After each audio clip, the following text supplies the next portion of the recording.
GFML-jevci. Klepet z bivšimi dijaki Gimnazije Franca Miklošiča Ljutomer.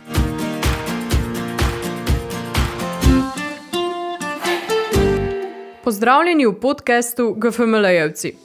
Danes sem z vami Laura Barber.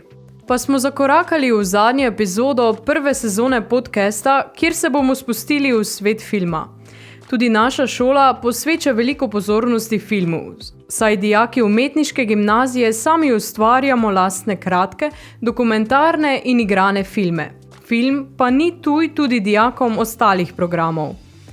Kaj več o ustvarjanju filma nam bo povedal današnji gost Vasja Rovšnik, nekdanji GFML-jevec, danes učitelj, zgodovinar, sociolog, glasbenik, filmar ter dolgoletni prostovoljni kulturni delavec. Zelo me veseli, da ste se nam pridružili in dobrodošli spet na GFML. Pozdravljeni, gospod Rovšnik. Ja, tudi z moje strani lep pozdrav in moram resnično reči, da sem zelo vesel, da sem lahko gost podcasta Ljutomerske gimnazije, ki je tudi v moji krvi in bo tako tudi vedno ostalo. Srednješolska leta v nas pogosto pustijo globok pečat. Kako se spominjate svojih gimnazijskih dni? Ja, čas srednje šole je čas, ko sekundarna socializacija postane pomembnejša kot primarna in seveda tudi jaz imam čudovite, odkačene, divje spomine na Ljutomersko gimnazijo. Moram pa povedati, da sem izredno srečen, da sem lahko sem hodil, da nisem hodil drugam. Spominjam na srednješolske dni vsekakor ne morete pozabiti. Verjamem, da so bili polni ustvarjanja. Ste že takrat sanjali o ustvarjanju filmov? Takrat v bistvu niti približno nisem vedel, da bom kdaj zajadral v filmske vode. Prvič zato, ker oprema za snemanje je takrat bila recimo temu 10 ali pa 20 krat dražja in je nišče sploh ni imel. Druga stvar je bila to, da smo takrat bili nekako bolj v glasbeni sceni, underground alternativna glasba. Dogajalo se je v Gornji Radgoni veliko rockfest, tudi tukaj pri Ficku na sedanjem parkirišču je bila ta scena zelo razvita, tako da bolj kot ne smo takrat delovali v glasbi. Film je ena najbolj prepričljivih in kreativnih umetnosti. Saj lahko prikazuje realnost ali domišljijo. Ste avtor številnih kratkih filmov. Bi želeli katerega posebej izpostaviti? V bistvu je pri meni tak, Jaz vedno, ko sem se spravil snemati film, sem najprej mislil, da bo to kratki film, no kasneje se pa je v večini primerov izkazalo, da bo celovečerec, tako da moj skor celovečercev je skoraj enak skoru kratkih filmov. Drugače pa ja, zdaj je prišel ven 5. celovečerni film, o tem bomo verjetno malo kasneje povedala. Če bi pa izpostavil kakšen moj kratki film, pa ajde recimo 2. Prvi je bil Mejni prehod, ko smo posneli en kratki film v sklopu Male delavnice groze Ljutomerskega filmskega festivala Grossmanovega, kjer smo sem želel prikazati preprodajo orožja in divje čase v času slovenske osamosvojitve in kasneje. Drugi, ki pa bi ga izpostavil, je pa bil tudi nagrajen na Grossmanovem festivalu, to je pa kratki film Samaritan, na katerega sem še prav posebej ponosen. Vaš največji in najodmevnejši projekt sta celovečerca Oto. Nam predstavite, kdo sploh je Oto? Je Oto resničen ali je plod domišljije? Oto je v bistvu ena lepljenka oziroma en skupek večjih likov, resničnih likov. Vsako mesto oziroma vsak kraj ima namreč kakšnega vaškega posebneža s posebnimi potrebami in se mi je nekako zdelo smiselno prikazati odnos do teh ljudi, ker še prevečkrat je bilo tako, da so se ljudje do takšnih siromakov grdo obnašali. In jaz sem želel nekako skozi ta film, skozi oba filma prikazati, kakšen pa bi naj bil odnos. Ker gledajte, zadeva pa je tak, vsi smo v življenju kdaj komu naredili kakšno krivico in če se znaš s tem soočiti, pa pol biti boljši človek potem je nekako smisel tudi vrednot v filmu Oto doseženo. Če pa se s tem ne soočiš, z dejanji takšnimi, pa verjetno pol nikoli ne priješ do razsvetljenja. Kdo ali kaj pa je v vas prižgal iskrico za ustvarjanje filma in njegove teme? Ja, kot sem že povedal, ne, v naši okolici je bilo kar nekaj ljudi, s katerimi nekako sem jaz vedno imel neki, ne vem, kako bi temu rekel, rad sem se družil za posebnejše že od nekoč, ne, in pol je tako počasi zrasla ideja, da bi posnel mogoče film o enem fantu, ki je s posebnimi potrebami, ki je drugačen, ki je reven, ki nima ničesa v življenju, pa je vsake malenkosti srečen, in nekako začelo se spet s kratkim filmom. Ne. Delovni naslov scenarija je bil Hlapec, kratki film, ne. Na koncu sta pa zdaj 2 dela zunaj 4 ure film. Tako da. Oto je v preteklih dneh dobil nadaljevanje, film Oto 2, kot ste tudi že omenili. Zakaj ste se odločili za snemanje drugega dela? Rekel bom tako, nekako, ko sem končal prvi del, ne, so bili odzivi fenomenalni in nekako kome potem sem začel razmišljati, kaj pa, če bi vseeno šli delati drugi del, ker vemo pa, da je to včasih zna biti zelo dvorezen meč, filmska nadaljevanja, ne. Ampak, ker je bila zgodba že v prvem delu tako nastavljena, da bi se lahko nadaljevala, no, se nekako pol si premislil in napisal scenarij še za nadaljevanje prvega dela. Oto 1 je bila velika uspešnica. Zasledila sem res številne projekcije po celi Sloveniji. Po premieri in prvih projekcijah tudi mlajšemu bratu, torej Oto 2, kaže dobro? Ja, jaz mislim, da mu kaže zaenkrat odlično, no. Rekel bom pa tako, ker sem kar precej lokal patriota, vrtimo prve mesece film samo v domačih krajih. To pomeni Gornji Radgoni v okolici, pa še kje druge v Pomurju, pa Slovenskih Goricah in to je to. Distribucija filmov ne poteka po ustaljenih kanalih, preko distributerjev, kinodvoran, ampak ste tudi v to angažirani osebno. Kako to? Je to še ena dodatna vrednost filma Oto? Rekel bom tako, ne, na začetku niti drugače ni šlo, ne, ker nas velike distribucijske hiše seveda niso niti povohale, ne. Pa mogoče je moglo tako biti, pa je prav tako, ker jaz z mojo ekipo, mi smo kot cirkus, ne, mi pridemo v mesto, postavimo platne zvočnike, pripeljemo projektor, zavrtimo film, se z ljudmi pozdravimo, objavimo in gremo domov, ne, tako da prav uživam v tem, da polnimo ne poleti, ne kinodvoran toliko, koliko zelenice, gasilske domove, prostore ob jezerih in tako naprej. Tako da to je nekako tudi naš lifestyle, ne. Bo pa prišel seveda tudi z drugim delom čas, ko bomo šli v tiste prave filmske dvorane, tako kot je Maribox, ne, tam smo že zmenjeni, da v drugi polovici septembra verjetno zvrtimo tudi drugi del Otoja, pa še mogoče kje. Tudi finančno in organizacijsko je Oto nikum v našem prostoru. Vas ne mika pravi filmski svet. Financiranje preko Slovenskega filmskega centra. Bo morda tako nastajal Oto 3? Tretjega dela Ota nikoli ne bo. To seveda je nikakor ne bom šel delati tretjega dela ene in iste zgodbe. Zdaj, kar se pa financiranja tiče pred leti, ne, sem, mislim, da 2 filma prijavil na Slovenski filmski center, seveda nisem dobil zadosti točk, ker nisem diplomant AGRFT-ja. Hkrati moram povedati tudi, da organizacija, ki bi pa naj skrbela za društva kulturna po Sloveniji, to je JSKD, doben Oto ni bil niti strani JSKD-ja podprt, dobili smo res eno mizerno število točk za oba projekta, no, na koncu pa imamo verjetno najbolj gledan pomurski film zadnjih let, ne, tako da ne jemljem teh stvari osebno, takšen pač je naš slovenski birokratski ustroj. Če bi se na to oziral, pol ne bi nikoli nič posnel, ne. Zdaj pa vsaka pomoč pride prav, ampak mi v Gornji Radgoni tudi brez takšne državne finančne pomoči lahko naredimo marsikaj. Pa se vrniva še malo k sami produkciji vašega novega filma. Za nastanek celovečernega filma je potrebno ogromno časa ter predvsem natančnosti, iznajdljivosti in kreativnosti. Koliko časa je ustvarjanje filma Oto 2 vzelo vam? Katere lokacije so zaznamovale snemanje?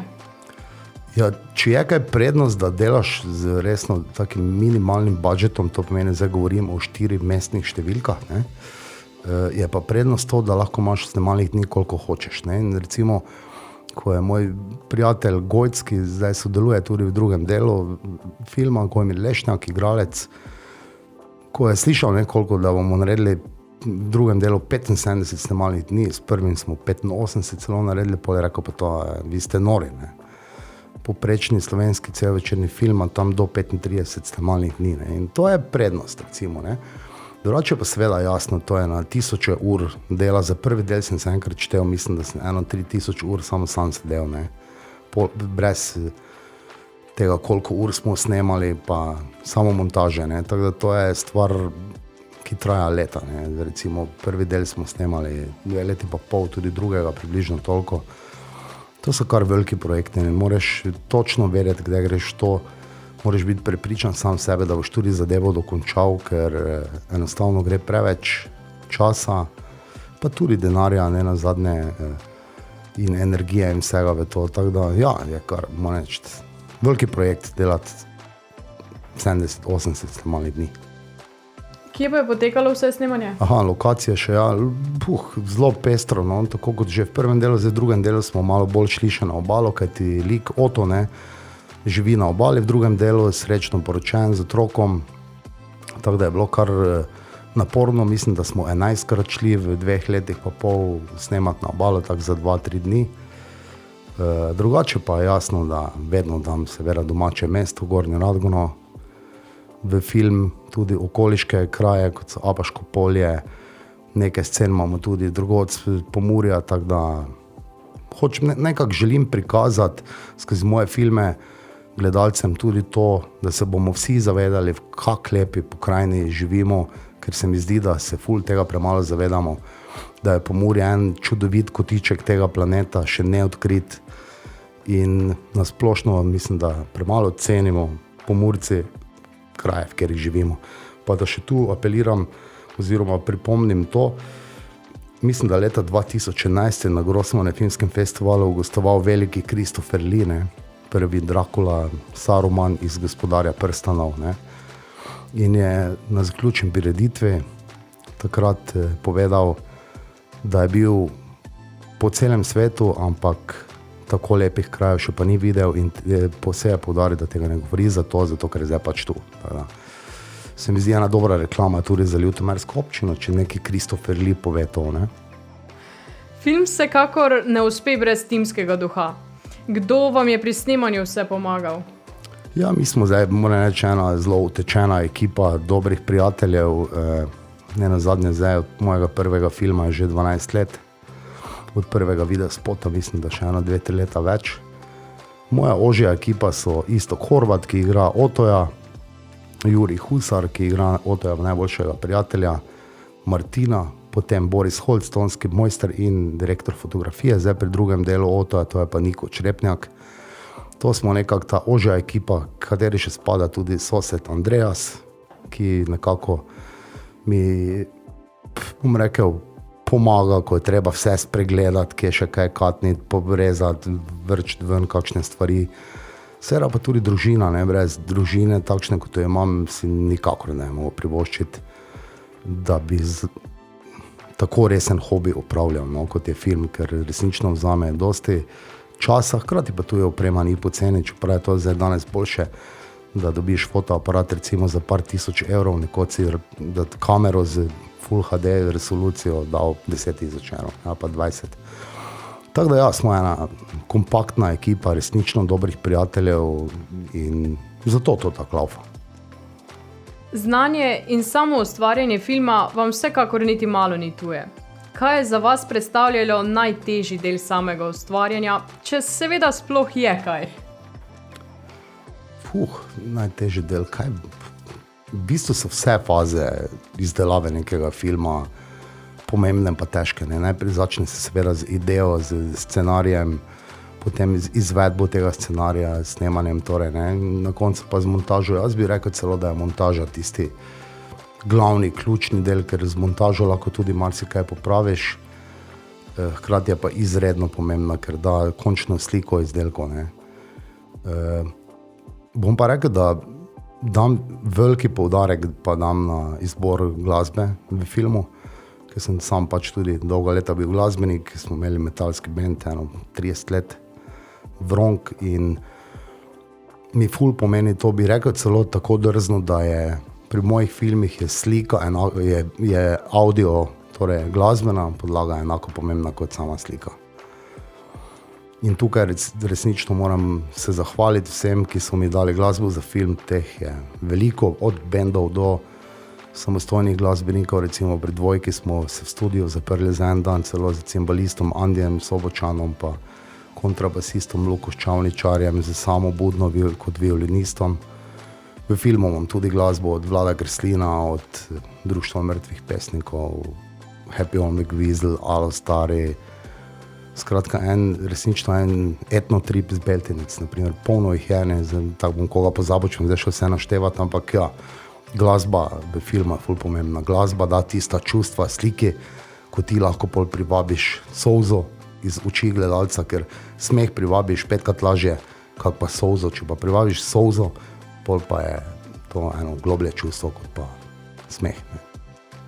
Kaj pa je za vas osebno najboljši del ustvarjanja? Definitivno montaža, ne. Mislim, uživam v montaži. Sem sposoben sedeti tudi 2 meseca po 8 ur 10, samo da je stvar končana, tako je zdaj bilo v zadnjih tednih in mesecih pri izdelavi filma Auto 2, tako da ja, v montaži ful uživam. Se uživam v vseh fazah snemanja, ampak montaža je pa tista, ko vidiš, wow, kaki material imaš, ne. Kako se da zdaj to vse skupaj, ko puzle skupaj zložiti, tako da ja, to je en prijeten del pol. Kot neke vrste nagrada, no, po vsem 2-letnem snemanju je pol nagrada to, da mečeš te posnetke skupaj, ki si jih naredil, ne. Oto prihaja iz Gornje Radgone. Tudi večina igralcev je domačinov. Sploh se mi zdi, da se radgonski kot na ustvarjalnem področju v zadnjem času močno razvija. Vaši filmi Reper Leopold I, prireditve športnega društva, kot je na primer Klinka. Vidite potencial, da se ta razvoj nadaljuje? Seveda, jasna stvar. Rekel bom tak, ne, Oto je z Radgone.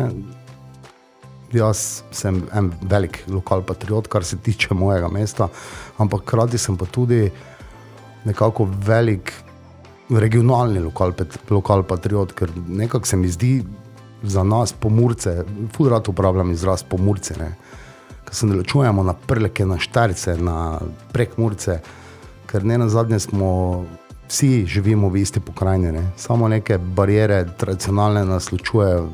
Vsak drugi Radgončan ima recimo Prekmurce, prekmurske prednike, tako da ne vem, zakaj je tako pomembno zreči ene Prekmurec, ene Prlek. Se mi zdi, da je ta izraz Pomurci nekako še najbolj primeren, ko nas poveže, ne pa da nas ločuje, no.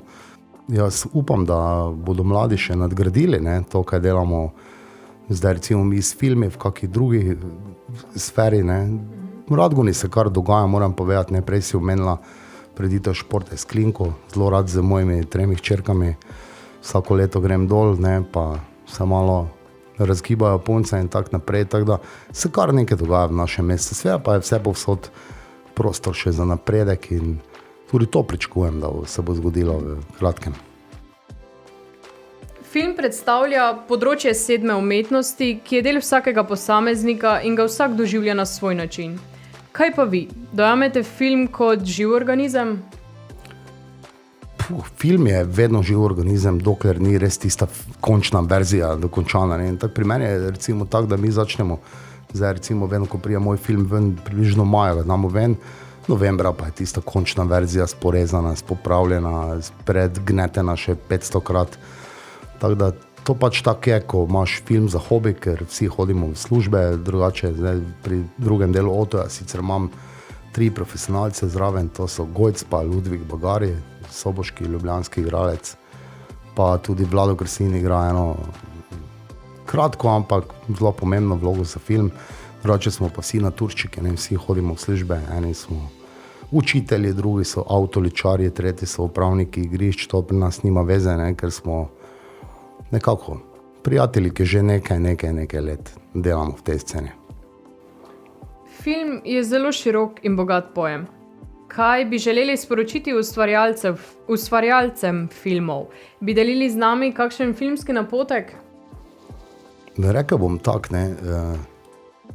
če imaš zadosti volje, pa zadosti volje, pa dobro, tudi nekaj talenta verjetno mora tukaj biti, ampak predvsem pa ne se bati iti snemati na teren, ne čakati, zdaj pa nimam opreme, nimam tega, danes so že telefoni tako daleč, da lahko neki kar soliden filmski izdelek posname že s telefonom. Treba je samo iti na teren, treba je idejo imeti, jo spraviti na papir, pa pol čim prej probati to preizkusiti. Jasno, da ne prvi, pa ne drugi, pa ne tretji izdelek ne bo dober, četrti bo pa moče že soliden, sedmi pa bo moče ful dober. Ni bližnjice tukaj. Najpomembnejši del dijaških let so prav gotovo sošolci in prijatelji. Se še srečujete z njimi ali so vas poklicne poti med sabo ločile?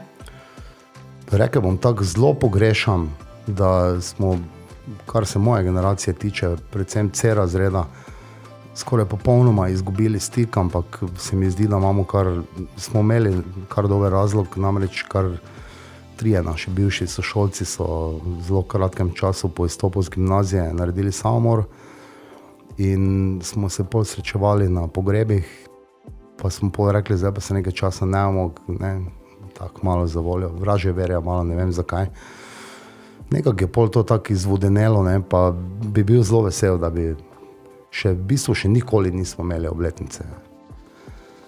Pa zdaj počasi že 30 let, odkar sem zapustil gimnazijo, ampak ja, tako je pač takrat bilo in še enkrat moram poudariti najlepše spomine na mladost. Nimam časa študija, ampak iz časa obiskovanja ljutomerske gimnazije. Resnično in ob tej priložnosti bi pozdravil tudi vse profesorje, ki še danes delajo tukaj, pa so me učili z ravnateljem na čelu, gospodom Kustecom.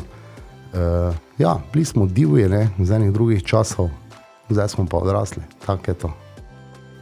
Prav gotovo imate lepe spomine tudi na profesorje, kot ste jih že nagovorili. Kdo vam je ostal najbolj v spominu? Tu zdaj jih lahko kar nekaj naštejem, ampak dobro, zdaj upam, da kdo ne zameril, če bom koga pozabil, zagotovo je Miran Puconja.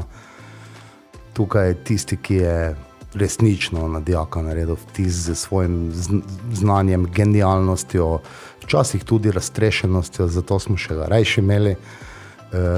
Seveda moram tu omeniti tudi mojo razredničarko, profesor Babičevo, ki je bila nam kot mama, Danila Obala, Niko Peterka, to so bili stari rockerji gimnazije, takrat nekako smo se zelo dobro razumeli. Moram povedati, da sem zelo vesel, da še nekateri od njih delajo, da so zdravi, pa upam, da bojo še čim dlje časa zdravi, tudi ko bojo v penzijo prišli. Ob tej priložnosti tudi vse lepo pozdravljam. Sošolec sem pa bil z Jernejem Jaklom, ki tudi dela danes pri vas, tako da tudi njega lepo pozdravljam. Vse, kar sva povedala do sedaj, je seveda samo zgolj velik hobi. Po poklicu ste učitelj. Kaj vam pomeni delo z mladimi? Jaz sem iz družine, iz pedagoške družine, oče je bil 31 let ravnatelj na osnovni šoli, mama je bila učiteljica 40 let, tako da nekako po srednji šoli ni bilo kaj dosti razmišljanja, v katero smer bom šel. Moče mi je prvih par let bilo malo tako, se še nekako nisem našel, pa tako dalje, ampak zdaj pa, da se še 100-krat rodim, bi verjetno upravljal isti poklic, ker uživam v njem, pa nekako se mi zdi, da znam predajati znanje na mlajše generacije, tako da eni smo pač v tem dobri, drugi so pa v čem drugem. Kolikor vem, film ni vaš edini hobi. S čim si še polnite baterije? Kako sploh uskladite vse dejavnosti in obveznosti?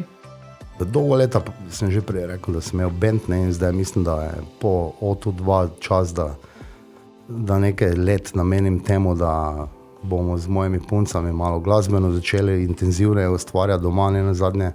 Ta starejša Ela igra že nekaj let bobne, ta srednja Ava, pa ta mala Lili, pa obe violino, pa tako se vse inštrumente počasi doma učimo zraven. Tako da verjetno bom zdaj nekaj časa namenil temu, da z mojimi puncami naredimo band Girls of Rouge. Omenili ste svoj band. Bi nam želeli kaj več povedati o njem? Zdaj recimo temu tam od začetka 90-ih naprej, ko smo začeli, smo bolj tam konec 90-ih bili kar znani v teh krajih, pa tudi malo širše. Dosti smo igrali skupaj z Odpisanimi, pa z Psychopat, danes kitarist od Psychopat igra za Dubiozo, naprimer, ne, prijatelj moj. Tako da, ja, mislim, da okrog 200-300 koncertov smo imeli v karieri, igrali smo na Roko Točcu, recimo, tam je bilo par tavžnih ljudi, tisto je bila res dobra izkušnja, ne, to je takrat bil največji slovenski glasbeni festival.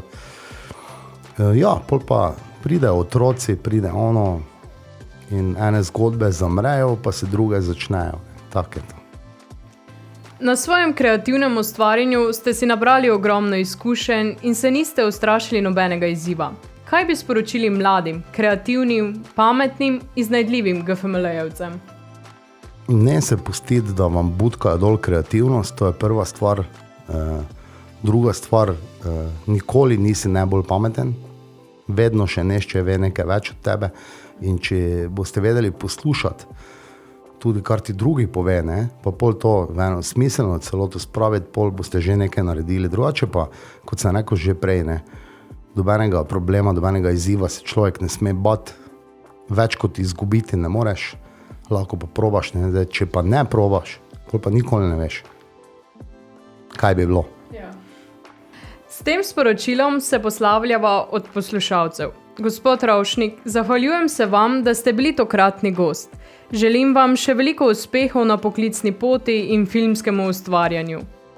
Najlepša hvala, jaz pa bi še res enkrat pozdravil vse dijake gimnazije Franca Miklošiča in seveda tudi vse profesorje. Francija sem prej pozdravil, tako pozdravim tudi Francija, mojega prijatelja, že dolga leta. Ja, ponosen sem, da sem lahko danes gostoval tu in upam, da še me kdaj povabite. Hvala lepa. Z veseljem. Hvala tudi vam, dragi poslušalci. Upam, da ste uživali v tem podcastu, ki je bil tokrat filmsko obarvan.